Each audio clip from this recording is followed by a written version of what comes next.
The executive who learned to dance. I just can't handle her anymore, Mr. Stone. His daughter simply doesn't respond. Nathaniel Stone pinched the bridge of his nose as he listened to the words of the fifth nanny in 3 months. The same words, the same tone of defeat, the same failure that pierced his chest like ice needles. What exactly do you mean she doesn't respond? His voice sounded harsher than he intended, but exhaustion outweighed diplomacy. She doesn't talk. She doesn't play. She spends hours looking out the window or holding that. The woman hesitated. That photograph. Nathaniel closed his eyes. He knew exactly what photograph.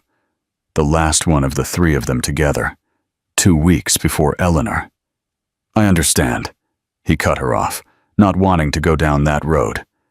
Send your resignation to Human Resources. Martin will handle the paperwork. Mr. Stone, it's not that I don't care about Mia. It's just that you can't handle her. I understand perfectly. You may go. The click of the closing door echoed in his penthouse office at the Emperador Hotel.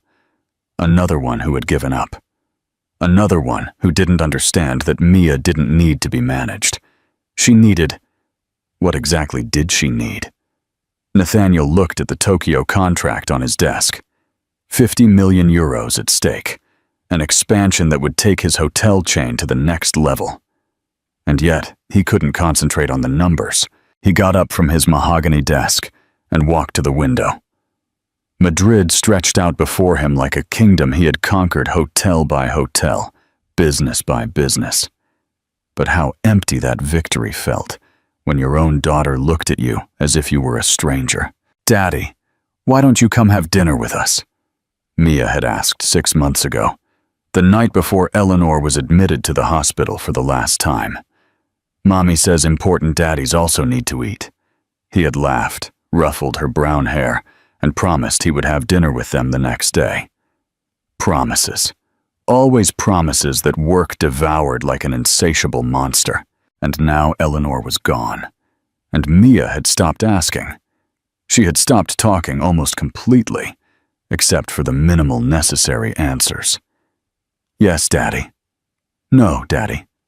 I'm fine, Daddy. Polite lies from a 7-year-old girl who had learned that her father preferred comfortable silences to difficult conversations. Nathaniel pressed his forehead against the cold glass. In the distorted reflection, he saw the man he had become. An impeccable suit worth 10,000 euros. A Rolex watch that marked meetings instead of moments. Eyes that knew how to read balance sheets, but not the needs of his own daughter. At what exact moment had Daddy become father? When had spontaneous hugs turned into formal kisses on the forehead? When had he stopped knowing the names of her dolls or her favorite bedtime story? I do it for her, he always justified, to secure her future. But what future could he build on the rubble of a broken present? Mia had all the financial security in the world, and no emotional security. She had a father, but no daddy. His phone vibrated. A message from Martin, his assistant. The Japanese confirm for 4 p.m. Executive boardroom is ready. Nathaniel looked at his watch. 20 minutes to go. He should have been reviewing the figures, preparing his presentation, fine-tuning the last details. Instead, he found himself looking down at the hotel's private square. There was Mia, sitting on her usual bench. Always the same bench, under the same tree. Her pink dress waved gently in the afternoon breeze, but she remained motionless like a small statue. How long had she been there? Nathaniel didn't know. He didn't know many things about his daughter anymore. The previous nanny had told him that Mia went down to that square every afternoon. She says she's waiting, the woman had explained. Waiting for what? Nathaniel had asked. She doesn't say. She just waits. Now, seeing her from his glass tower, Nathaniel understood. Mia was waiting for someone to pull her out of the pit of silence she had sunk into. She was waiting for someone to remind her what it felt like to be alive. She was perhaps hoping that her father would come down from his kingdom of contracts and conferences and just sit with her. But he never came down. There was always an urgent call, an important email, a crisis to solve. And Mia kept waiting, day after day, while the distance between the top floor and the square became increasingly insurmountable. Nathaniel took out his mobile to call human resources. They needed another nanny, someone with experience with difficult children, someone who could... He stopped. What was he doing? Outsourcing his daughter's emotional care as if she were another hotel service? Looking for another stranger to unsuccessfully try to fill the void he himself had created. In the square, Mia bent down to pick something up from the ground. A dry leaf that she studied with the intensity of someone looking for answers in the smallest details. Nathaniel felt a tightness in his chest. His curious and talkative girl had become a small, silent philosopher who found more companionship in dead leaves than in living people. "It's your fault," a voice in his head whispered that sounded terribly like Eleanor's. "You promised you would be different. You promised you wouldn't be like your father." And there it was, his deepest fear made real. He had become exactly what he swore not to be, an absent father, more concerned with building an empire than with building memories. History repeating itself with cruel precision. Nathaniel closed his eyes, remembering. His own father arriving late to every school play, every game, every important moment. The constant excuses, the expensive gifts that were meant to compensate for the absences, the feeling of being just another item on an overloaded agenda. And he, Nathaniel Stone, had done exactly the same thing. Worse, he had done it knowing what it felt like to be on the other side. A movement in the square caught his attention. A woman was approaching Mia. Nathaniel frowned. It wasn't hotel staff. He would know. Her flowered dress contrasted with the formal elegance of the place, and she was walking barefoot. In his 5-star hotel, someone was walking barefoot. He should call security. He should. The woman sat on the grass in front of Mia, not caring about her dress. She took something out of her bag, a small radio. And then, something extraordinary happened. Mia's lips curved. It wasn't exactly a smile, but it was more expression than Nathaniel had seen in months. The woman extended her hands toward Mia, inviting her to something. And then Nathaniel heard his daughter's laughter float up to his office like a forgotten melody. The sound hit him with such force that he had to lean on the glass. Mia was laughing. His Mia was laughing. He dropped his Mont Blanc pen on the Millionaire contract. His hands trembled as he watched his daughter spin, holding hands with the unknown woman. It was impossible. Mia didn't talk to strangers. Mia didn't trust. Mia didn't laugh.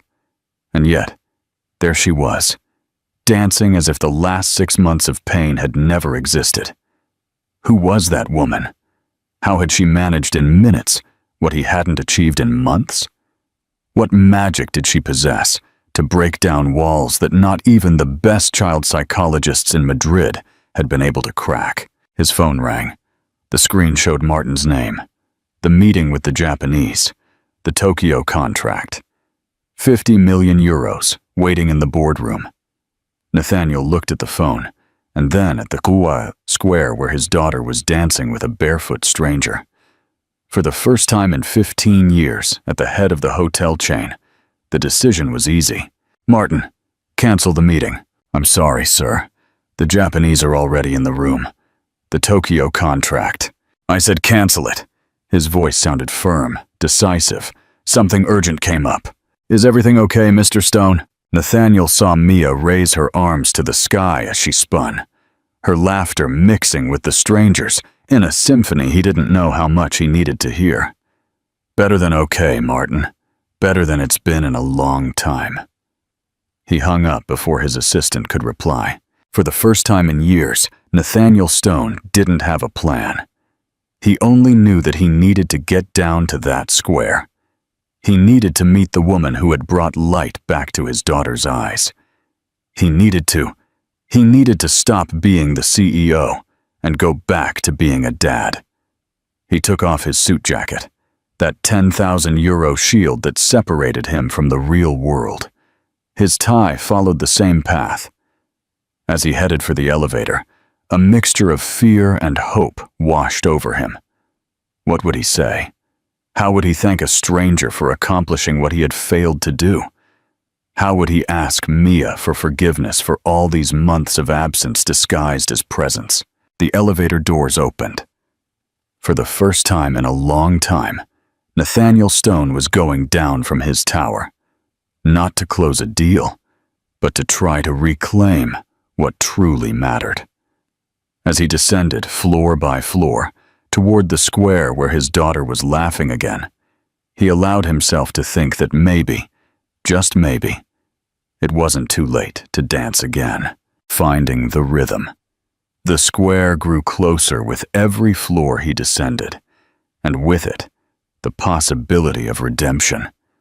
Because sometimes miracles don't come in million-euro contracts or international expansions.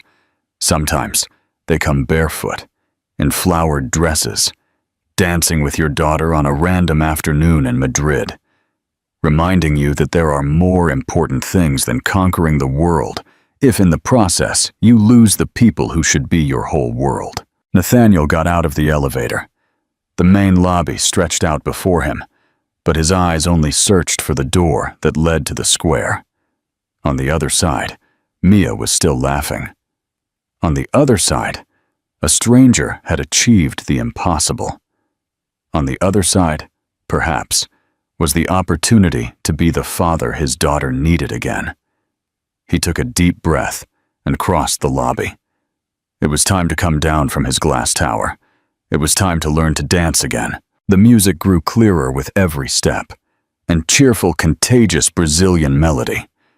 Nathaniel pushed open the glass door, and the afternoon sun greeted him along with Mia's laughter. His daughter was spinning with her arms outstretched, her pink dress waving like petals in the wind, and on her face, God, on her face there was a genuine smile. The woman who was dancing with her was the complete opposite of the professional nannies. Dark hair falling in natural waves, tanned skin glowing with the effort of the dance, and a joy so authentic that she seemed to radiate her own light. She moved as if the music was born from within her, guiding Mia with a grace that could not be learned in dance academies. Nathaniel stopped a few feet away, not knowing how to interrupt this magical moment. It was Mia who saw him first. "Daddy!" Her voice had a hint of surprise and something else. Hope. "Look, Daddy. She dances like the fairies from the book Mommy used to read me." The blow went straight to his heart. Mia mentioning Eleanor naturally, without the dull sadness that usually accompanied any reference to her mother, and calling him to share her joy, as if the months of distance hadn't existed. The woman turned to him, and Nathaniel could see her warm, curious brown eyes. There was something in her expression that completely disarmed him. There was no calculation, no usual reverence shown to the hotel owner. Just genuine curiosity, and maybe a hint of challenge. I'm sorry," she began, and her Brazilian accent confirmed the origin of the music. "I didn't know she was your daughter. I saw her alone and I thought, no." The word came out stronger than necessary. "Don't apologize, please." A silence settled between them, broken only by the sound of the water from the fountain where Mia had dipped her bare feet. The girl looked from one to the other with that acute perception that children have for detecting invisible emotional currents. "I'm Isla," the woman said finally, extending a hand. "Isla Gonzalez. I'm a guest at the hotel." Nathaniel took her hand, noticing the contrast between her soft skin and her firm grip. An electric shiver ran through him, something he hadn't felt since. No, it was not the time for such comparisons. Nathaniel Stone, the grateful father. She smiled, and it was as if the sun had decided to shine only for him. It was not the professional smile he received daily, but something genuine that illuminated her entire face. Mia is lovely. She reminded me of myself as a child. I always say that music heals the soul. And does it work? The words escaped before he could stop them. About healing the soul. Isla tilted her head. Studying him, for a moment, Nathaniel felt that she could see through all his defenses, straight into the emptiness he carried inside. Sometimes, it depends on how willing the soul is to be healed. Mia interrupted the moment, tugging on Isla's dress. Can we dance another song? Please, Isla, Daddy never dances with me. The innocent comment was another direct hit. Nathaniel felt the heat rise to his cheeks. When was the last time he danced with his daughter? When was the last time he did something with her that wasn't supervising her routine from a distance? Well, Isla said, winking at Mia, it's never too late to learn. Right, Mr. Stone? The challenge in her voice was evident. Nathaniel found himself trapped between two pairs of hopeful eyes, his daughter's honey-colored eyes, identical to Eleanor's, and the brown eyes of this stranger, who in one afternoon had achieved more than all his failed efforts. I don't know how to dance, he admitted, feeling the weight of all the things he didn't know how to do with his daughter. Nobody knows until they try. Isla extended her hand to him.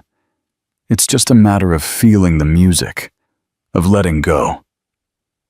Nathaniel looked at that outstretched hand as if it were a lifeline in the middle of an emotional shipwreck. In his world, everything was calculated, measured, planned. But here, in this square where his daughter had come back to life, the rules seemed different. He took her hand.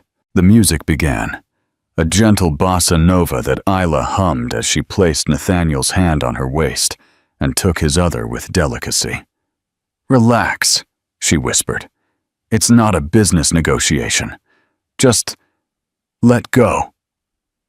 And for the first time in a long time, Nathaniel Stone allowed himself to do exactly that, to let go.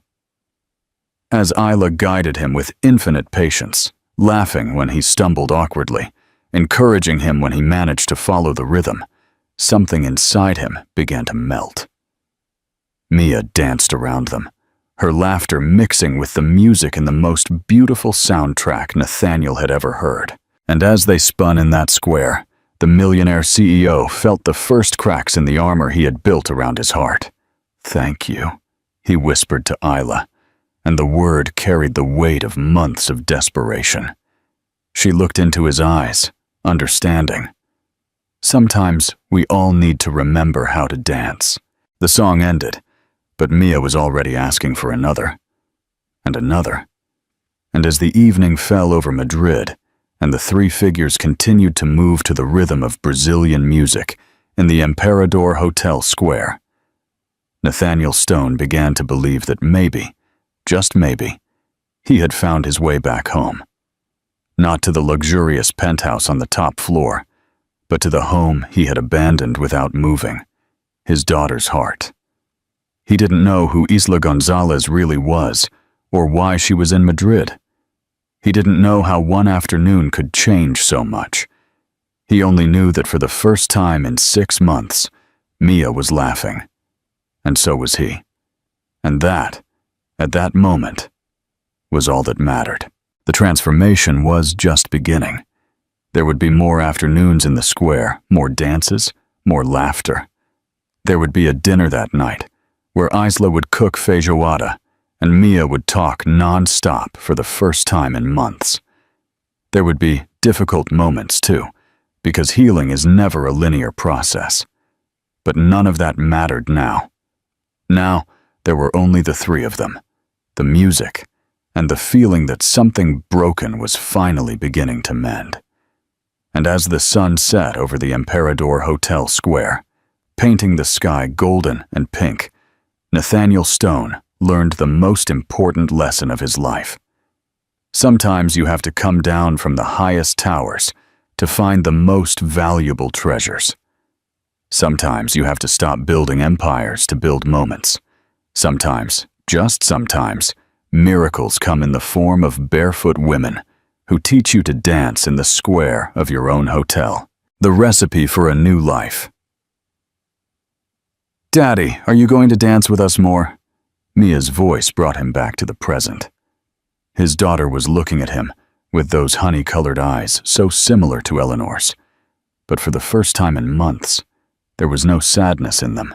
"If Isla teaches me," Nathaniel replied, surprising himself with the ease with which the words came out.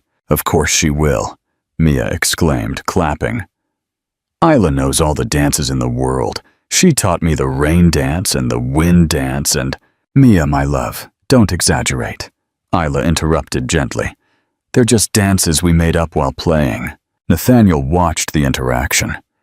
The naturalness with which Isla spoke with Mia, without condescension or the professional rigidity of nannies, as if she genuinely enjoyed his daughter's company.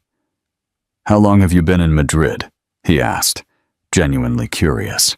"I arrived 3 days ago," Isla replied, sitting on the edge of the fountain next to Mia. "I always wanted to see Spain. I saved up for years, quit my job in Rio, and here I am." She quit her job to travel. Nathaniel couldn't hide his surprise. In his world, no one left job security for a dream. Isla shrugged, an elegant gesture that made her dark hair sway. "Life is too short not to chase what makes us happy. Don't you think?" The question hung between them. Nathaniel thought about his own decisions, the security of the hotel empire, the endless meetings, the €1,000,000 contracts. When had he stopped chasing happiness to chase only success? "Daddy works a lot," Mia intervened with that brutal honesty of children. "He says it's important, but I think dancing is important too." Isla and Nathaniel exchanged a meaningful look. In her brown eyes, there was understanding, not judgment, as if she perfectly understood the conflict that was tearing him apart. "Your dad is right. Work is important," Isla said gently. "But you're right too. Dancing feeds the soul." "And what happens if the soul is very hungry?" Mia asked seriously. The innocent question hit Nathaniel like a punch. His 7-year-old daughter had perfectly articulated what he had been feeling for months, a hunger of the soul that no business success could satisfy. "Then you have to give it a banquet of dances," Isla replied, winking at Mia. "What do you say we organize one right now?" "Yes!" Mia jumped, splashing water. "Daddy, can we have a banquet of dances?" Nathaniel looked at his Rolex watch. 4:47 p.m. In his office, contracts, emails, and video conferences with Tokyo were waiting. In his hands, he had the power to make half the business world wait. The decision was not difficult. "We can do whatever you want, my love." The smile that lit up Mia's face was worth more than any closed deal. Isla stood up, adjusting the radio to find another station. "Let's see, here we are. Samba. Do you know how to samba?" "No," Nathaniel admitted. "But it seems it's time to learn." The music filled the square with a contagious rhythm. Isla took Mia's hands and began to show her the basic steps, her hips moving with a fluidity that seemed to defy the laws of physics. Nathaniel watched them, mesmerized not only by the dance, but by his daughter's transformation. Mia tried to imitate the movements, laughing when she made a mistake, trying again with determination. "Come on, Mr. Stone," Isla called to him. "Samba is for everyone." Nathaniel approached, feeling clumsy and out of place. Isla took one of his hands and placed the other on his waist, but this time the grip was different, more dynamic. "Samba is not elegant like a waltz," she explained. "It's pure joy. Feel the rhythm in your chest and let your body follow." "Daddy looks like a robot," Mia laughed, and even Nathaniel had to laugh. "A very handsome robot," Isla corrected playfully. "He just needs to oil his joints." Nathaniel felt the heat rise to his cheeks. When was the last time someone had flirted with him so brazenly and naturally? The women in his social circle were calculating, measured. Isla was like a fresh wind from the tropics. "My dad is the most handsome man in the world," Mia declared with a fierce protectiveness. "Mommy always said so." A momentary silence fell between them. It was the second time Mia had mentioned Eleanor without shadows entering her eyes. Isla gently squeezed Nathaniel's hand, a gesture of silent support that he deeply appreciated. "Your mommy was right," Isla said softly. "And I bet she also knew how to dance." "Yes," Mia smiled with nostalgia. "She used to dance in the kitchen when she made pancakes. Daddy would twirl her, and she would laugh a lot." Nathaniel felt a lump in his throat.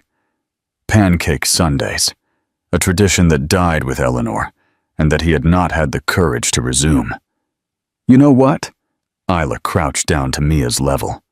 "I think your mommy would be very happy to see us dancing here. Don't you think?" Mia thought about it for a moment, then nodded solemnly. Yes, she liked it when Daddy was happy. The simple words contained a devastating truth. Nathaniel had not been happy in a long time, and his daughter knew it. But here, in this square, with this extraordinary woman who had appeared out of nowhere, something was changing. The music continued, and little by little, Nathaniel found the rhythm. He wasn't perfect. He probably looked ridiculous. But Mia was laughing, and Isla was encouraging him, and for the first time in months, he felt a lightness in his chest. "You're getting it!" Isla exclaimed. "I knew there was a dancer hiding under that suit." "Under many layers of suit," Nathaniel joked, surprised by his own ease. "Daddy made a joke," Mia whispered in amazement. "Isla, you made Daddy make a joke." The childish observation made them all laugh. Nathaniel realized he couldn't remember the last time he had joked, the last time he had allowed himself to be light, to be human, to be simply Nathaniel instead of Mr. Stone. The song ended, and another, slower one began. Mia ran to build imaginary castles with the water from the fountain, leaving them alone. Isla looked at him with those brown eyes that seemed to see beyond surfaces. "Thank you," Nathaniel said simply. "For what?" "For giving me my daughter back. For making her laugh. For," he gestured vaguely, "for all this." "I didn't do anything," Isla replied softly. "You just needed to remember how to be together, how to be happy. If it were that simple." "It's exactly that simple," she insisted. "We adults complicate it with our fears and guilt. Children know it. Happiness is dancing in a square. It's laughing for no reason. It's being present." Nathaniel studied her. There was depth beneath that apparent simplicity. Pain, too, perhaps. Untold stories that had forged that philosophy of life. "And you? Are you happy?" The question seemed to surprise her. For a moment, Isla's defenses wavered, and Nathaniel glimpsed vulnerability. "I'm learning," she admitted. "That's why I'm here, looking for my own music." Before Nathaniel could respond, Mia came running back, soaked up to her knees. Isla, can we have dinner together? Can you come to our house?" The spontaneity of the invitation took the adults by surprise. Nathaniel cleared his throat. "Mia, we can't impose." "I'd love to," Isla interrupted, looking into his eyes.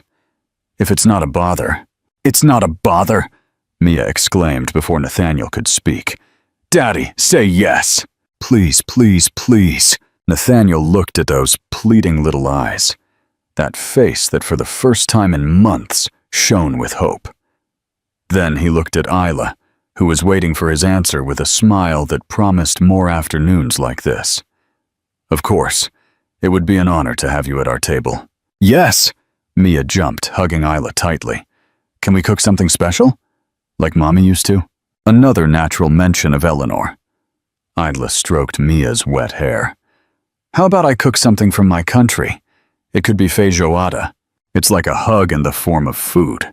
A hug you can eat?" Mia scrunched up her nose, amused by the idea. Exactly. And the best hugs are shared with family. The word hung in the air. Family. Something Nathaniel and Mia had stopped feeling they were since Eleanor left. But there, in that square gilded by the afternoon sun, with this strange Brazilian woman who had burst into their lives, they were making something new. Not exactly a family, but a possibility. A hope. Then it's decided, Nathaniel said. Brazilian dinner in the penthouse. Does 7 o'clock sound good? Perfect. That will give me time to change and get the ingredients. Martin can help you with whatever you need. He's my assistant. The same one who must be wondering why you canceled an important meeting, Isla said, with a knowing look. Nathaniel shrugged, a gesture he unconsciously copied from her. There are more important things than business. Daddy said there are more important things than business. Mia looked at Isla with huge eyes. Are you doing magic? Isla laughed, the sound like wind chimes. No, my love. I'm just helping you remember what you already knew. They said goodbye at the hotel entrance. Mia insisted on a long hug that Isla returned with tenderness. When it was Nathaniel's turn, the handshake lasted a second longer than necessary. Until 7, Isla said. Until 7, Nathaniel repeated, watching her walk away. Going up to the penthouse, Mia wouldn't stop talking. Dinner plans, songs she wanted Isla to teach her, stories about Brazil she wanted to hear. Nathaniel listened, marveling at the change. His silent girl had returned to being the chatterbox she used to be. While Mia chattered, Nathaniel stayed on the penthouse terrace looking at the square. The empty space where they had danced seemed to shimmer with echoes of laughter. In a few hours, that woman had achieved the impossible. But more than making Mia laugh, she had done something deeper. She had shown them the way back to each other. His phone rang. Martin. Of course. Mr. Stone, the Japanese are very upset. They are threatening to cancel the entire project. Nathaniel contemplated the square, imagining Isla dancing barefoot, Mia laughing, himself awkwardly trying to follow the rhythm. Let them cancel, he said calmly. There are more important projects to build. Sir. Good afternoon, Martin. And by the way, I need you to get ingredients for feijoada. It's a Brazilian dish. Get the best ones. Feijoada, sir. Yes. Is it important?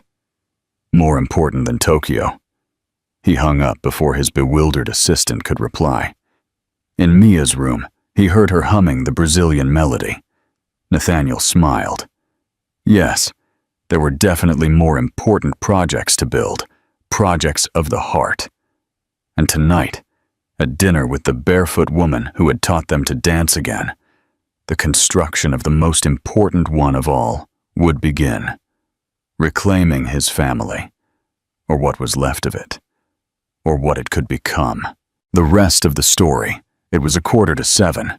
Nathaniel checked the dining table, which hadn't been used in months, for the 3rd time.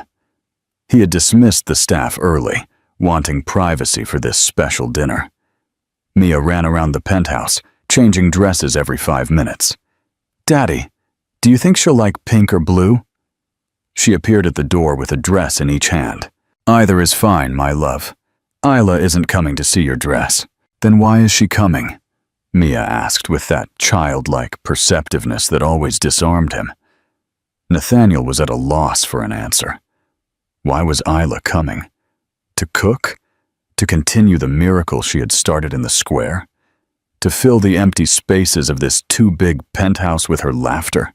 She's coming because we invited her, he finally said. Because she's our friend. Friend? Mia tilted her head. But we just met her. Sometimes, Nathaniel searched for the words.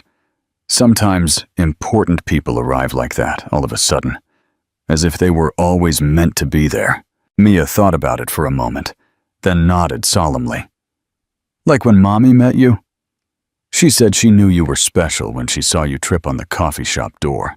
Nathaniel smiled at the memory. His first meeting with Eleanor, he was rushing into a coffee shop, tripped on the step, spilling coffee all over his shoes. And Eleanor, then a stranger, laughing without malice, and offering him napkins. Yes, exactly like that. Then Isla is special, Mia concluded. I'll put on the blue one. Mommy liked blue. She ran off, leaving Nathaniel with his thoughts. He looked around the penthouse, suddenly seeing how cold and impersonal it had become. Designer furniture, modern art on the walls, everything perfectly coordinated and completely soulless.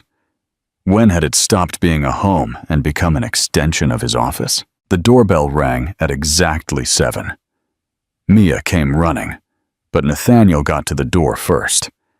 I'll get it, he said with a firmness that surprised them both. You wait in the living room. But Daddy! Mia, she went off, grumbling. Nathaniel took a deep breath before opening the door. He didn't know why he was nervous. It was just a dinner. Just. Isla was there, transformed, but the same. She had changed the flowered dress for jeans and a simple blouse. Her hair was pulled back in a high ponytail, revealing the natural elegance of her neck. She was carrying 2 shopping bags and a smile that lit up the hallway. Good evening, she said, and even those 2 words sounded musical in her accent. Good evening. Let me help you. Nathaniel took the bags, his hands brushing hers in the process. Thank you. I hope you like the feijoada. It's my grandmother's recipe. I'm sure I will. Mia's excited. She hasn't stopped talking about you since we got back. They entered the penthouse. Mia appeared running, throwing herself into Isla's arms, as if they had known each other forever. You came? I thought maybe you wouldn't. Why wouldn't I come? I promised to cook for you. Promises are kept. Not all of them, Mia mumbled, and Nathaniel felt the sting. But yours are, right? Whenever I can, yes. Nathaniel guided them to the kitchen, a huge and perfectly equipped space that was rarely used beyond morning coffee. Isla whistled in admiration. This looks like a restaurant kitchen. In my apartment in Rio, we can barely fit 3 people. It's too big, Nathaniel admitted. Like everything here? Isla looked at him for a moment, then smiled. Big kitchens are perfect for cooking with helpers. You'll help me? Yes, Mia clapped. What do we do? Soon the kitchen was filled with activity. Isla directed the operation naturally, assigning simple tasks to Mia and more complex ones to Nathaniel. As he chopped onions, Nathaniel watched her move through the space as if she had always belonged there. Daddy's crying, Mia announced when she saw him tear up from the onions. It's the onions, my love, Isla explained. Sometimes good things make us cry a little, like when I'm very happy, Mia agreed. Sometimes I want to cry because I'm so happy. And are you happy now? Isla asked, while stirring the beans. Very. Daddy is cooking with us. He never cooks. Well, he used to, with Mommy. They made pancakes on Sundays. The silence that followed was not awkward. Isla continued cooking, while Nathaniel finished with the vegetables. It was Mia who filled the spaces with chatter about school, about her favorite books, about the stories her mommy used to tell her. Mommy used to tell me about a girl who could talk to the stars, she said, while trying to cut cherry tomatoes with a butter knife. Are there many stars in Brazil? A ton, Isla replied. In my neighborhood, we would climb on the roofs to see them better. You climbed on the roofs? Mia looked at her with admiration. Daddy never even lets me climb the ladder. That's because your dad takes care of you, Isla said, winking at Nathaniel. Daddies worry about their princesses. I'm not a princess, Mia protested. I'm an explorer. Or a dancer. Oh, I don't know what I am. You can be all of those things, Isla consoled her. When I was a little girl, I wanted to be an astronaut, then a dancer, then a chef, then a teacher. And what are you now? Isla paused for a moment, the wooden spoon suspended over the pot. Now I'm a dream seeker. Is that a real job? Nathaniel asked, genuinely intrigued. It doesn't pay very well, Isla admitted with a smile. But the rewards are different. Like dancing in squares, Mia said wisely. Exactly like dancing in squares. The kitchen filled with the aroma of the feijoada. Nathaniel had forgotten how this felt. The warmth of cooking together, the laughter over small accidents. Mia spilled flour. He confused salt with sugar. The feeling of creating something together. In Brazil, Isla said, while adding the last ingredients, feijoada is more than food. It's an excuse to bring the family together, to talk, to be present. My grandmother used to say that the best seasoning is company. Your grandmother was wise, Nathaniel said, tasting the stew. This is delicious. It's not ready yet. It needs to simmer, Isla said, like the best things in life. Their eyes met over the steam from the pot. There was something in that look, a connection that went beyond words. Mia, with her childlike radar, noticed it. "Daddy, you have that face," she announced. "What face?" Nathaniel looked away, suddenly self-conscious. "The face you make when you think about important things, like when you look at Mommy's photos." The comment fell like a stone in still water. Nathaniel braced himself for the usual pang of pain. But this time it was different. Softer, as if Isla's presence had cushioned the blow. "Your dad thinks about a lot of important things," Isla said softly. "It's normal. Daddies have a lot of responsibilities." "Too many," Mia murmured. "That's why they don't dance." "Hey," Nathaniel crouched down to her level. "I danced today, didn't I?" "Yes," Mia smiled. "And you weren't that bad, just a little bit like a robot." Isla laughed, that sound Nathaniel was starting to adore. With practice, all robots can become dancers. When the feijoada was ready, they moved to the living room. Mia insisted on showing Isla her favorite books, her drawings, the view from the terrace. Nathaniel followed her, marveling at how his daughter was flourishing under Isla's genuine attention. "Yes," Mia pointed to the lights of Madrid. "From up here, it looks like the stars are below instead of above." "It's true." Isla leaned on the railing, as if the sky and the earth had been inverted. "Mommy liked this view," Mia said naturally. "She used to say each light was a story." "And what story do you think we are?" Isla asked. Mia thought about it seriously. "I think we're the story of the light that came back on." "Daddy!" Nathaniel felt his throat tighten. His 7-year-old daughter had just perfectly articulated what he felt, but could not express. "Yes, my love, exactly that story." The kitchen timer sounded. The feijoada was ready. They served dinner together, with Mia insisting on setting the table just like Mommy used to, with cloth napkins and everything. Nathaniel opened a bottle of wine for the adults and poured orange juice for Mia. "To new friends," Isla proposed, raising her glass. "To dancing in squares," Mia added. "To," Nathaniel searched for the words, "to the lights that come back on." They toasted, and in that clinking of glasses there was more than a simple gesture. It was a silent pact, a promise of possibilities. The feijoada was spectacular. Mia ate with an appetite that Nathaniel hadn't seen in months. Between bites, she bombarded Isla with questions about Brazil, her travels, her life.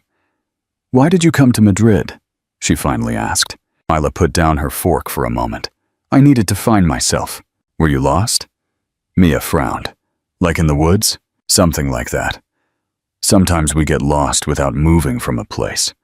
Then we need to travel far away to remember who we are." Nathaniel felt that the words were also directed at him. How long had he been lost in his own life? "I've never traveled," Mia said sadly. "Daddy is always busy." "Your dad is busy," Isla said. "But that doesn't mean you can't travel with your imagination, with books, with music. Today, for example, you traveled to Brazil without leaving Madrid." "Really?" Mia's eyes lit up. "Of course. You ate Brazilian food. You listened to Brazilian music. You learned about my country. That's traveling too. And can we travel to more places without moving? As many as you want. The world is big and full of stories waiting to be discovered." After dinner, Mia insisted that Isla see her room. Nathaniel followed her, noticing details he had ignored for months. the drawings on the walls, all from the time before. The photo of Eleanor on the nightstand. The toys organized with an unnatural neatness for a 7-year-old girl. "You have a beautiful room," Isla said, sitting on the bed. "Mommy decorated it," Mia explained. "She said the unicorn on the wall would always watch over me." She sat next to Isla, snuggling up against her with the trust of children who instinctively recognize kindness. Nathaniel stood in the doorway, witnessing a scene that deeply moved him. "Will you tell me a story?" Mia asked. "Daddy doesn't tell me stories anymore." Another pang of guilt. Nathaniel was going to protest, to explain, but Isla looked at him and with a subtle sign, indicated that he should wait. "How about we make one up together?" she proposed. "I'll start, you continue, and your dad finishes." "Yes!" Mia clapped. "But Daddy has to sit here too." Nathaniel sat on the other side of Mia, who was now radiant between the two adults. For a moment, the image hit him. They looked like a family. Not the broken family they were, but something new, different, but equally valid. "Once upon a time," Isla began, "there was a little girl who could make the stars shine with her laughter.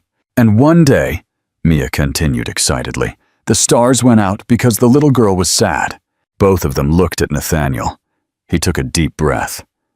But then a dancing star came from the other side of the world and taught the little girl that light always finds a way to shine again. Mia smiled, satisfied with the story. She snuggled closer to Isla, and Nathaniel noticed her eyelids becoming heavy. It was the first time in months she had fallen asleep without tears or anticipated nightmares. "I think someone's sleepy," Isla whispered. "I'm not sleepy," Mia protested, yawning. "I want you to stay." "I'm already here," Isla reassured her. "And your dad is too." In minutes, Mia was asleep. Isla began to move carefully, but the little girl held on tighter. "Wait a bit," Nathaniel suggested in a low voice. "If you move too fast, she'll wake up." They stayed that way for a few more minutes, in silence, watching over Mia's sleep. Nathaniel watched his daughter's peaceful face, more relaxed than he had seen it in months. "Thank you," he finally whispered. "For what?" Isla also spoke in whispers. "For this. For making her happy. For making her sleep without nightmares. For everything." "It wasn't me," Isla said. "It was you. I just reminded you how to do it." Finally, Mia loosened her grip. Isla got up with infinite care, and Nathaniel tucked her in. He stood for a moment longer, watching her, before following Isla out of the room. In the living room, a comfortable silence settled between them. Nathaniel poured more wine, while Isla settled on the couch. "She's a special girl," she said. "Like her mother," Nathaniel replied automatically, then stopped. "I'm sorry, I don't want to make you uncomfortable talking about." "You're not making me uncomfortable. Mia needs to talk about her mother. And you do too." Nathaniel sat across from her, swirling the wine in his glass. "It's just that, since Eleanor died, it feels like talking about her only brings pain. Mia shuts down, I shut down, and we end up further apart than before. Maybe that's because you try to avoid the pain instead of walking through it. Pain is like rain. If you hide from it, it never passes. If you face it, it eventually clears up and the sun comes out." "Brazilian philosophy?" Nathaniel tried to joke. "Life philosophy," Isla corrected softly. "I lost my father when I was Mia's age. My mother tried to protect me by not talking about him. It took me years to understand that the dead live on in our stories. When we stop talking about them, they really die." Nathaniel absorbed the words. There was something deeply true in them, something that resonated with what he had seen that night. Mia talking about Eleanor naturally, without the crushing weight of tragedy. "Eleanor was," he began, then stopped. "I don't know why I'm telling you this, because you need to tell it, and I know how to listen." And so, for the first time in 6 months, Nathaniel talked about Eleanor. Not about her death, but about her life. About how they met. About her contagious laughter. About how she transformed his orderly world into a beautiful chaos.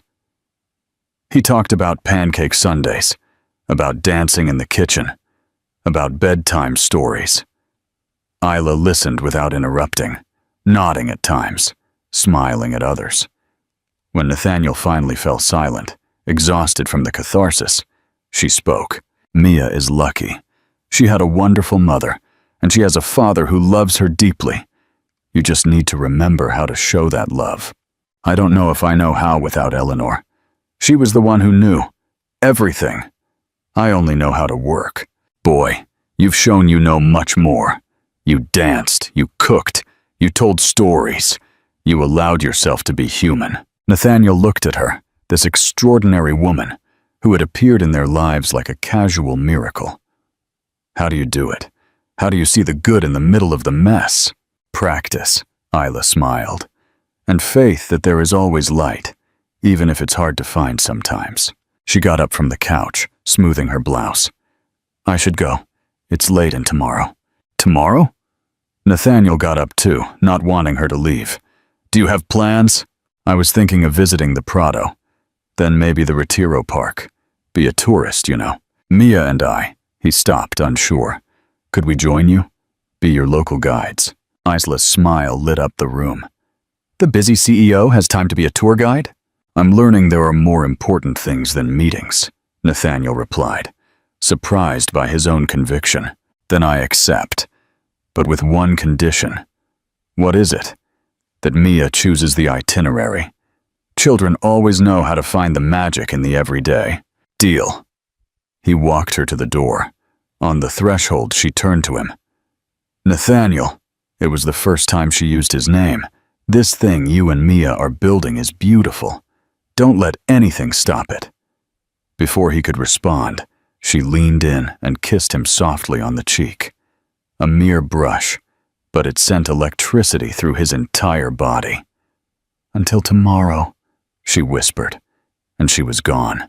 Nathaniel stood in the doorway, touching the cheek where Isla's lips had left an invisible but indelible mark. In the penthouse, everything seemed brighter, more alive. The remains of dinner on the table were no longer a mess, but evidence of life. Mia's laughter still floated in the air, the aroma of the feijoada mixed with Isla's subtle perfume.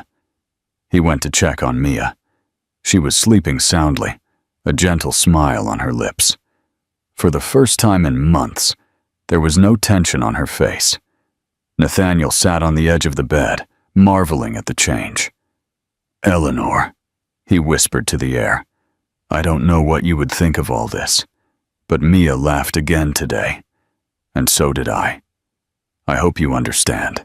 Somewhere in Madrid, Isla was walking back to her hotel, humming a Brazilian melody and thinking about a father and daughter who were finding their way back to each other.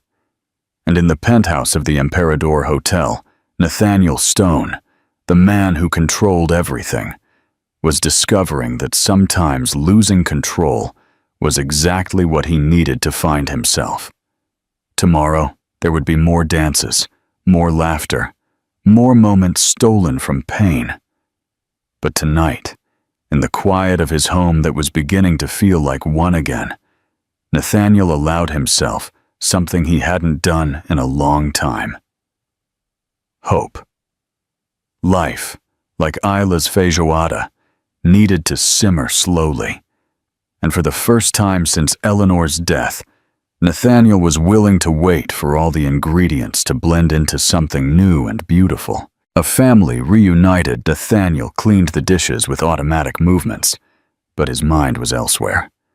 On the kiss on the cheek, on the promise of tomorrow, on how three people having dinner together could feel more complete than years of business success.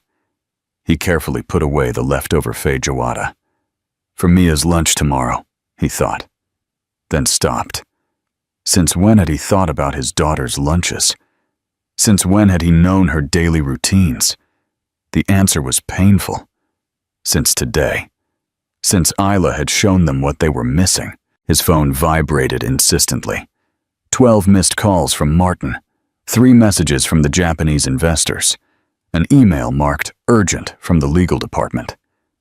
Nathaniel looked at the screen for a moment, then turned off the phone completely. For the first time in 15 years, the empire could wait. He went up to his study, that sanctuary of glass and steel where he spent most of his nights. But instead of turning on the computer, he opened a drawer he had kept closed for months. Inside were photo albums that Eleanor had insisted on making, despite the digital age. Important memories deserve to exist on paper, she used to say. She was right, as she was about so many things. He turned the pages slowly. Eleanor pregnant, radiant. Mia as a newborn, impossibly small, in his clumsy first-time father's arms. The 3 of them on the beach, covered in sand and happiness. The last Christmas together, not knowing it would be their last. He didn't realize he was crying until a tear fell on a photo. But it wasn't the desperate crying of the last few months. It was something softer, cleaner. Like the rain that Isla had mentioned, necessary for the sun to come out again. A soft noise alerted him. Mia was at the door, barefoot and in her unicorn pajamas. "Daddy? Are you sad?" Nathaniel extended his arm, and she ran to snuggle against him. "A little bit, but it's a good kind of sad." "Is there such a thing?" "Yes. It's when you remember beautiful things that are no longer there, but you're glad you experienced them." Mia studied the photos seriously. "Mommy looked happy. She was happy. We were happy. And can we no longer be happy without her?" The question hit him with its devastating simplicity. Nathaniel kissed his daughter's head, breathing in the scent of strawberry shampoo. "Of course we can. It's just that it will be a different kind of happiness, like when Isla taught us to dance today." "I like Isla," Mia declared. "She smells like sunshine." Nathaniel smiled at the description. It was perfect. Isla smelled like sunshine, freedom, and possibilities. "I like her too." "You like her?" Mia looked at him with those eyes that saw too much. "How did you like Mommy?" The question caught him off guard. How could he explain to a 7-year-old girl the complex feelings that Isla was awakening in him? The guilt of feeling something for someone who wasn't Eleanor. The fear of betraying a memory. The tentative hope that maybe, just maybe, there was room in his heart to love again. "It's different," he said finally. "Your mommy was my first love. Isla is... she's a special friend who came when we needed her most." Mia seemed satisfied with the answer. She snuggled closer to him, looking at the photos. "Tell me about when you and Mommy used to dance." And Nathaniel did. Stories he had buried under grief. The time Eleanor dragged him to salsa classes, and he stepped on the instructor. The night they danced in the rain in Paris, soaked and laughing. The Sunday mornings when music filled the kitchen as they made breakfast. Mia listened intently, occasionally laughing or asking for more details. It was the longest conversation they had had about Eleanor since the funeral, and it didn't hurt as Nathaniel expected. On the contrary, each shared story seemed to lighten the weight on his chest. "Why did you stop dancing?" Mia asked when the stories ran out. "Why?" Nathaniel searched for an honest answer. "Because I thought that without your mommy to dance with me, it didn't make sense. But today you danced with Isla. And with me? Yes. And I realized I was wrong. Your mommy wouldn't want us to stop dancing." Mia nodded wisely. "Mommy always said that life was a song, and that you had to dance the whole thing." How was it possible that a 7-year-old girl was wiser than him? Nathaniel hugged her tightly, grateful for this little miracle that was his daughter. "Should we go back to bed?" he suggested, when he noticed her yawning. "Can I sleep with you? Like when I was little?" Nathaniel didn't have the heart to remind her that she was still little. "Of course you can." He carried her to his room, that space that had been only his since Eleanor died. Mia snuggled into the side that had been her mother's, looking tiny in the king-size bed. "Daddy, is Isla going to teach us more dances tomorrow?" "I don't know. Maybe." "I hope so. I like it when you smile." In minutes, she was asleep again. Nathaniel watched her in the dim light, marveling at her resilience. Children had that amazing ability to adapt, to find light in the darkness, to accept changes with grace. He got up silently and went to make coffee. The kitchen still subtly smelled of feijoada. The dry plates were waiting to be put away. Evidence of real life in what had been a luxurious mausoleum. While the coffee was brewing, Nathaniel noticed he was humming. The Brazilian melody from yesterday. When was the last time he had hummed? His reflection in the window surprised him. He looked different. Younger, maybe. Or just more alive. As if layers of executive weariness had peeled away, revealing the man beneath. "Daddy!" Mia appeared running, her hair a tangle of adorable bedhead. "Is it time yet? Are we going to see Isla?" "First, breakfast," Nathaniel said, pouring her juice. "And you need to get dressed. What should I wear? Something pretty? Something comfortable for dancing? Whatever makes you happy." Mia looked at him as if he had said something revolutionary. "Really? It doesn't matter if it matches?" Nathaniel remembered the endless discussions with the nannies about appropriate clothing, rules about what to wear, for what occasion. All part of the perfect image he had tried to maintain. "It doesn't matter, as long as you feel like yourself." Mia hugged him tightly, then ran off. "I'm going to wear my rainbow dress. Isla will like the colors." Nathaniel made toast, cut fruit, heated milk for Mia's chocolate.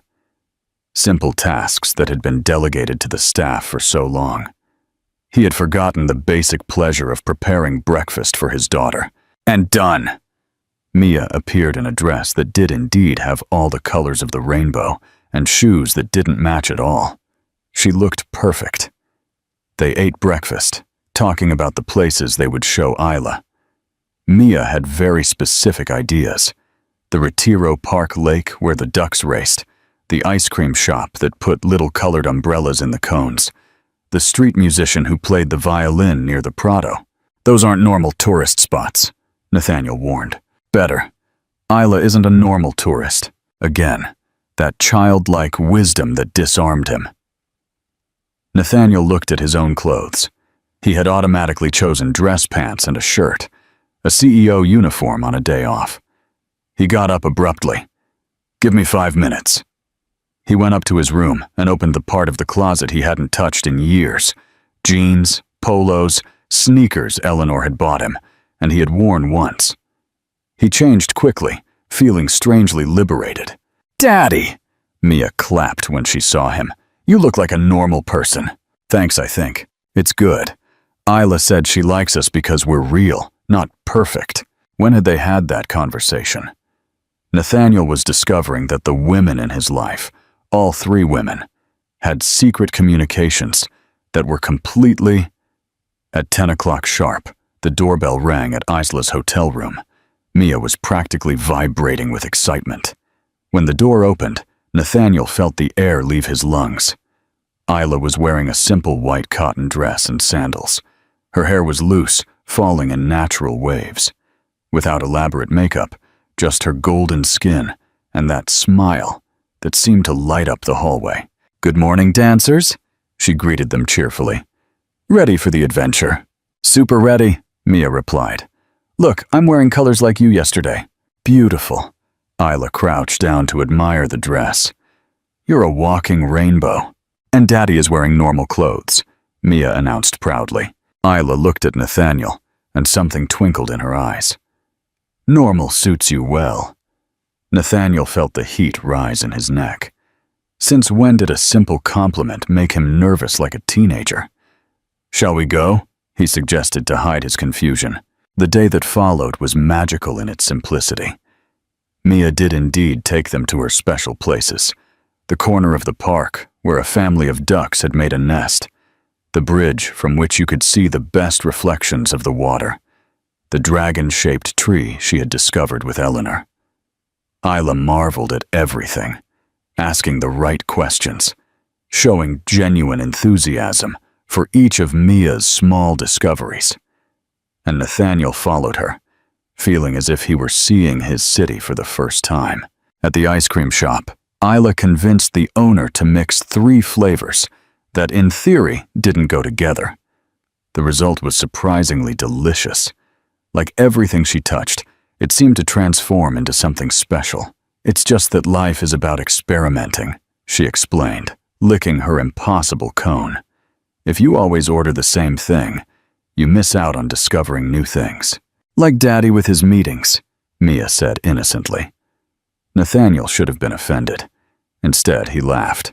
"Exactly. Like me with my meetings."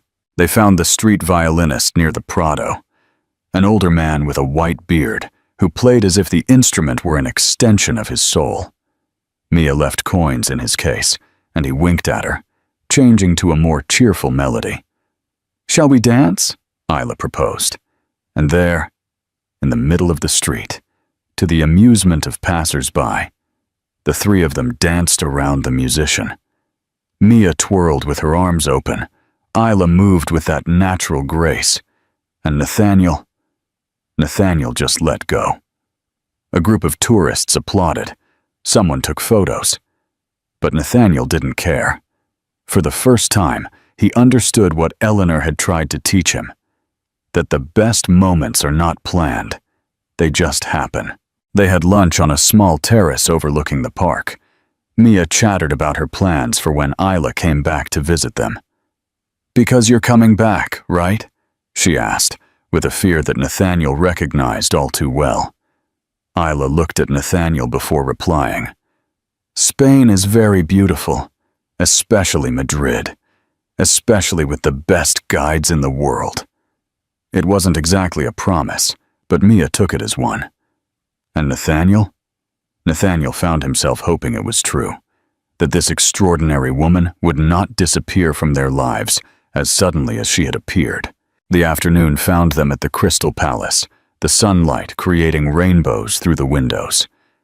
Mia had gone off to explore, leaving them alone for the first time that day. "You're a different man with her," Isla observed. "I'm trying to remember who I was before I got lost in work." "And who was that?" Nathaniel thought about it. Someone who believed in pancake sundaes, in spontaneous dancing, in the idea that success wasn't measured only in numbers. That man is still there. He just needed to remember how to dance. They looked at each other for a long moment. The air between them was charged with unspoken possibilities.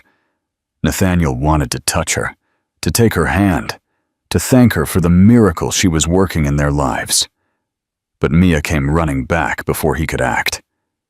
"Daddy, Isla, come see. There's a cat that lives here." And the moment passed, but the connection remained, invisible and palpable, like the threads of light that crossed the Crystal Palace, uniting them in ways Nathaniel was just beginning to understand. The grand proposal. The following days were a blur of happiness that Nathaniel hadn't experienced in a long time. Isla had become a natural part of their routines, impromptu breakfasts where Mia insisted on trying Brazilian foods, afternoons in squares, discovering corners of Madrid that he, a native of the city, had never noticed. Dinners where laughter flowed as easily as the wine. A week after she came into their lives, Isla casually mentioned during dinner, "My flight is the day after tomorrow." Mia's fork fell noisily onto her plate. Nathaniel felt something cold settle in his chest. "You're leaving?" Mia's voice was small, fragile. "My tourist visa," Isla seemed to struggle with the words, "is only for 2 weeks."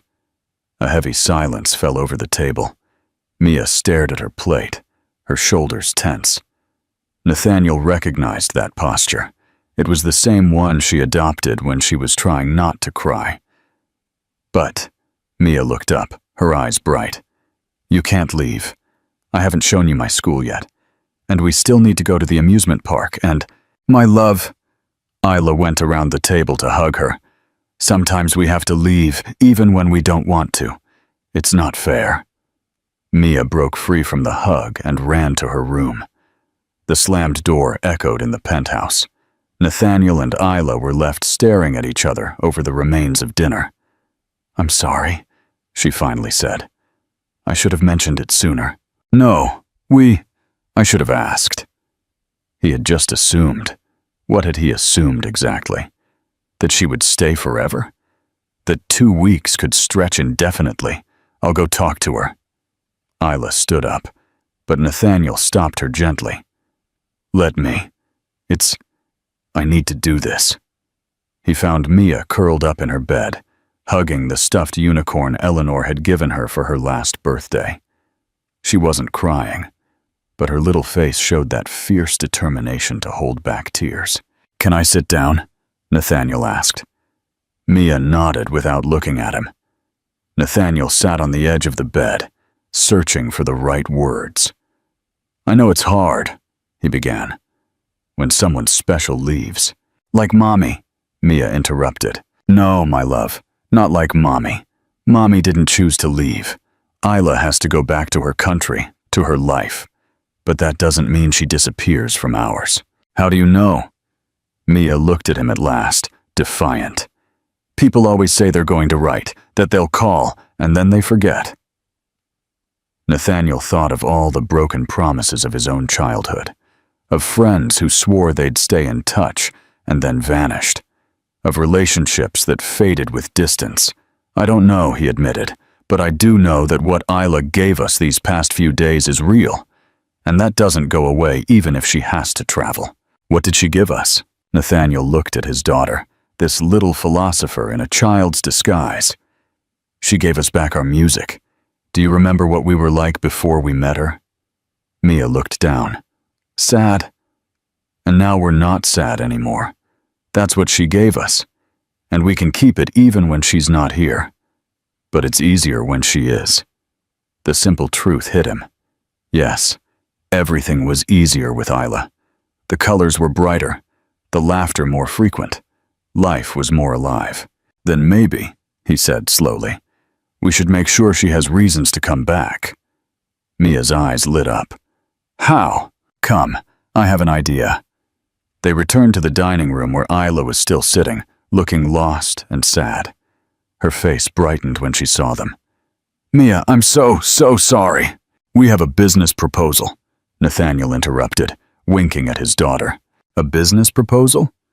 Isla looked at them, confused. Mia took over, suddenly serious.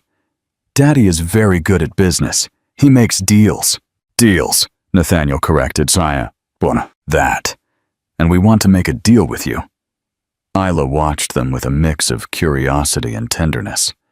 "I'm listening." Nathaniel took a deep breath. It was now or never. "I know you have to go back to Brazil, but Madrid needs dance teachers, especially teachers who know how to make sad little girls laugh. Isla, listen, could you open a school? Teach samba, bossa nova, whatever you want. We could help you with the paperwork, the location, whatever you need. A work visa takes time, requirements. I'm Nathaniel Stone," he said, with a confidence he hadn't used in weeks. "I have connections. I can make it happen, if you want to." Mia added, "And you could live here. We have lots of rooms. And you like my daddy." "Mia." Nathaniel felt the heat in his cheeks. "What?"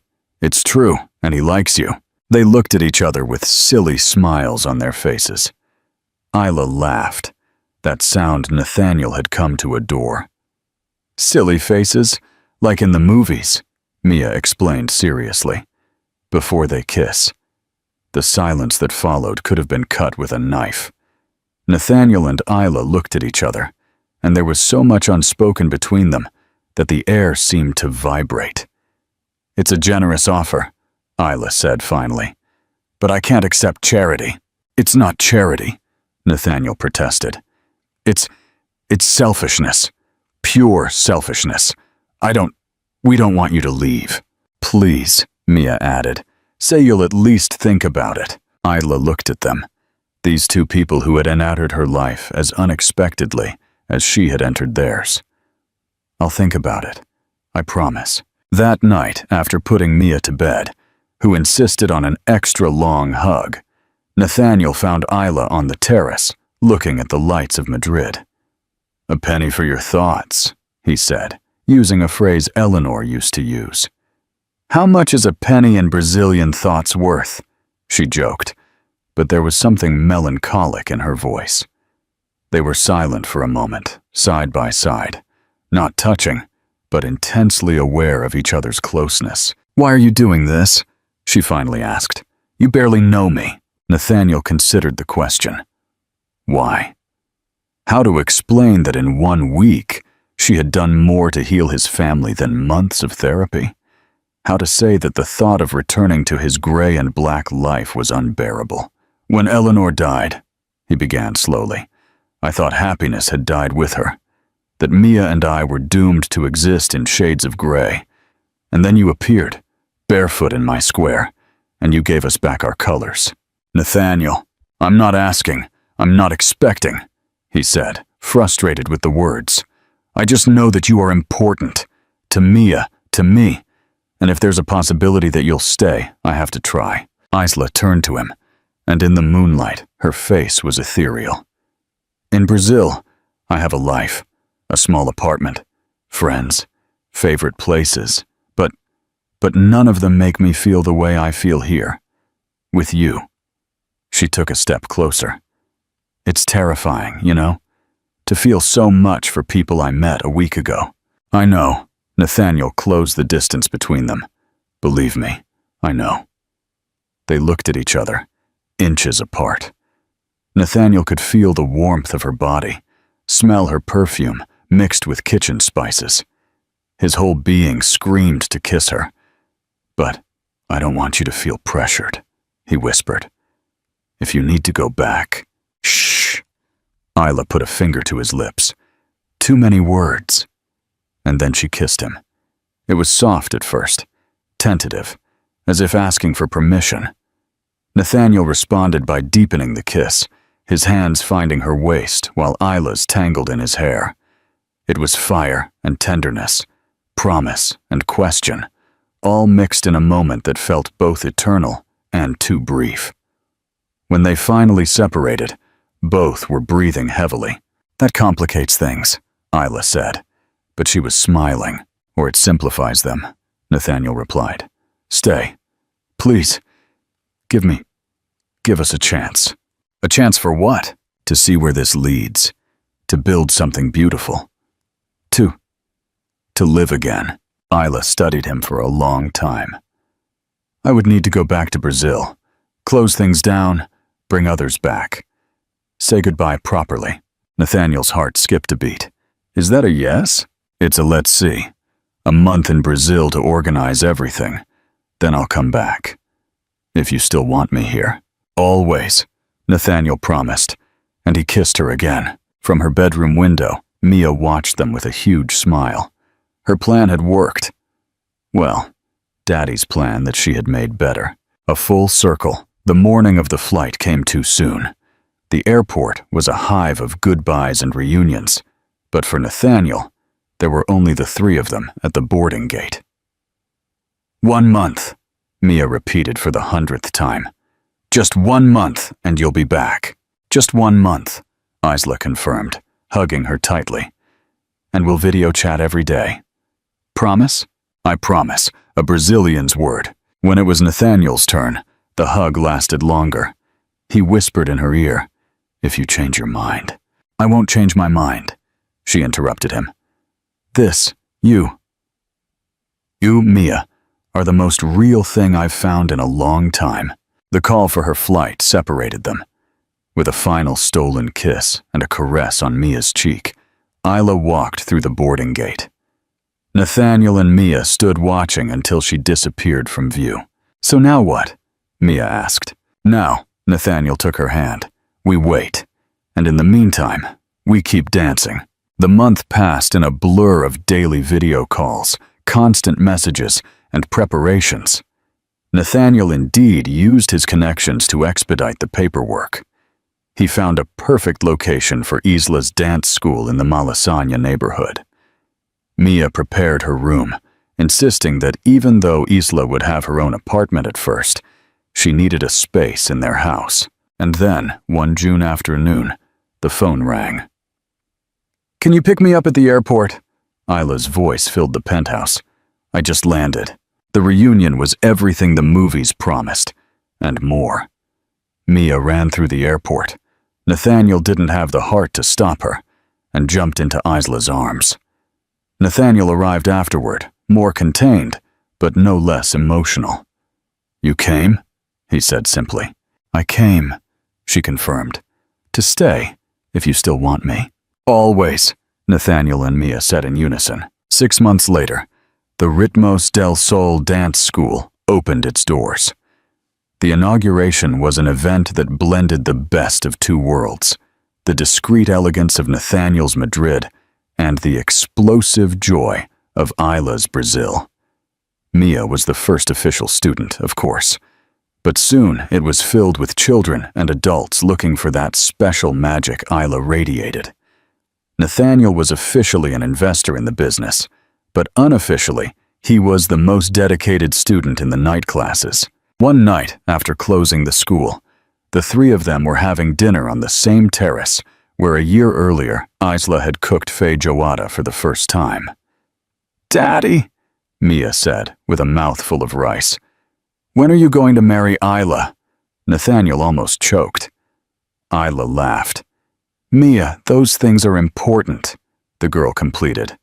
"Like dancing, like promises, like family." Nathaniel looked at Isla, who returned his gaze with those brown eyes he now knew so well. They had talked about this, of course, in late-night conversations, in morning whispers, in comfortable silences. "You're right," Nathaniel said. "They are important."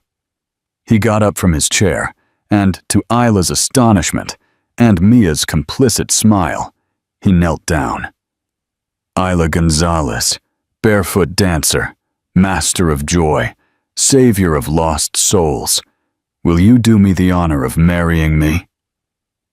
The ring was simple, elegant, not the ostentatious diamond the old Nathaniel would have chosen, but something he had seen in an antique store and knew was perfect.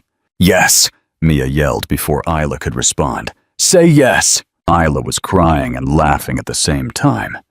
"You're not giving me a choice," she joked. "Yes, 1,000 times yes." The wedding was intimate, in the same hotel square where they met. Mia was the maid of honor and took her role very seriously. The vows were simple but profound. Nathaniel promised not only to love Isla, but to keep the music alive in their lives. Isla promised to be a mother to Mia and a companion to Nathaniel in all the dances life presented them. Eleanor was present in the only way she could be, in the shared stories, in Mia's strength, in Nathaniel's ability to love again. Not as a shadow, but as an integral part of who they were. The party lasted until dawn. There was samba and waltzes, laughter and tears, Brazilian and Spanish food. Martin, the faithful assistant, danced awkwardly but with enthusiasm. The Japanese investors, surprisingly, turned out to be excellent salsa dancers. When the guests finally left, the three of them remained in the square, barefoot despite Isla's wedding dress and Nathaniel's tuxedo. "So now what?" Mia asked. Exhausted but happy. "Now," Nathaniel said, looking at his wife and his daughter, "we keep dancing. Forever," Isla added. "Forever," Mia confirmed with a yawn. And as the first lights of dawn painted the sky of Madrid, the small family, complete in a way none of them had imagined possible, walked back to the penthouse. Home. 5 years later, Nathaniel looked from the same window of his office. But this time, he was not looking with melancholy, but with anticipation. In the square, Isla was leading an outdoor class. Mia, now 12, was helping with the younger children. And in Isla's arms, little Carlos, 2 years old, was trying his first dance steps. His son. His second miracle. When Isla told him she was pregnant, Nathaniel feared it would be too much. That Mia would feel displaced, that the delicate balance they had built would break. But Mia had received the news with the wisdom that characterized her. Now I have someone to teach to dance. The phone rang. Tokyo again, probably. Nathaniel looked at it, then looked at his family in the square. The decision was easy. He grabbed his jacket and headed for the elevator. Some contracts could wait. The music of his life was calling him. And Nathaniel Stone, the man who learned to dance again, went down to join his family. Because in the end, that was all that mattered. Not the millions, not the hotels, not the empire. Just the dance, just the love, just life in all its imperfect and beautiful glory. The sun was shining over Madrid, and in a square where everything began, a family was dancing. Not because it was easy, not because the pain had completely disappeared, but because they had learned the most important lesson of all, that life is a song that deserves to be danced to the end, that love can be born in the most unexpected places, that sometimes the endings are just new beginnings in disguise, and that always, always, it's worth taking off your shoes and dancing.